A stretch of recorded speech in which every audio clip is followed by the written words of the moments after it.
5월 27일 오늘 만난 성경 말씀은 빌립보서 2장 25절에서 29절까지의 말씀입니다. 그러나 나는 내 형제요 동역자요 전우요 여러분의 사신이요 내가 쓸 것을 공급한 일꾼인 에바브로디도를 여러분에게 보내야 할 필요가 있다고 생각하였습니다. 그는 여러분 모두를 그리워하고 있을 뿐만 아니라 자기가 병을 앓았다는 소식을 여러분이 들었기 때문에 몹시 걱정하고 있었습니다. 사실 그는 병이 나서 죽을 뻔하였습니다.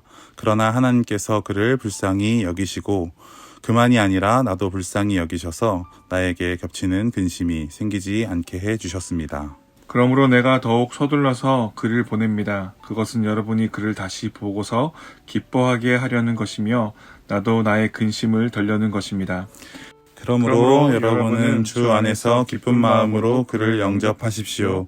또 그와 같은 일을 존경하십시오. 아멘. 오늘 만나로 만나주시는 하나님을 기대합니다. 바울은 자신의 서신서 여러 곳에서 그리스도인 공동체를 설명할 때 몸의 비유를 사용합니다.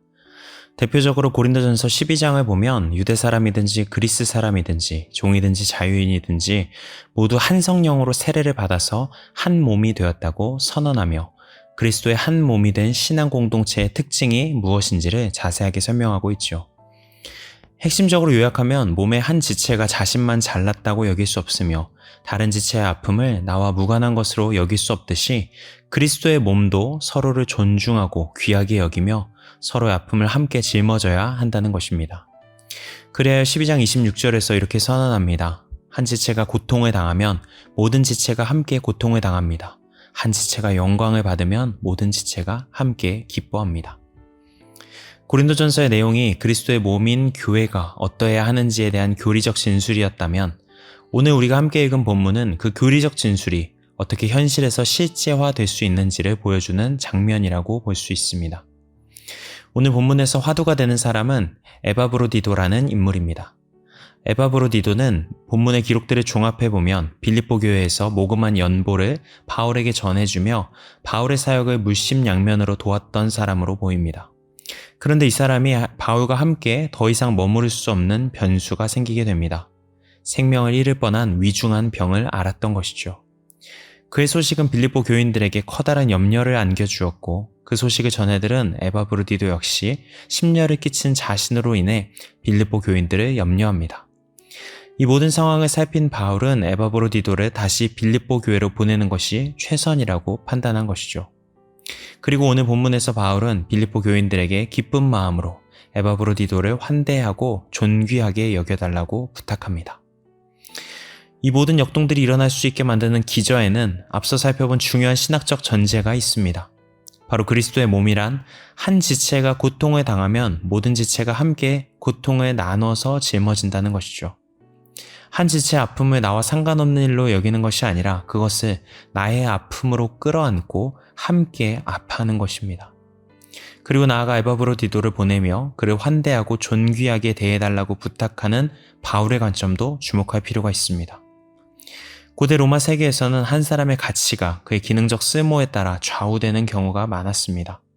그리하여 병이 들거나 연로하여 경제적 가치와 이윤을 생산해내지 못하는 존재들은 가치 없고 쓸모없는 존재들로 여겨지는 경우가 있었던 것이죠. 그러나 바울은 이런 세대의 가치관을 본받지 말고 전혀 구별된 시선과 마음으로 그를 대해달라고 부탁합니다. 복음을 위해 헌신한 그의 고귀함을 기억하며 그를 도구나 수단이 아닌 목적으로 대하며 환대해달라고 당부하는 것이죠.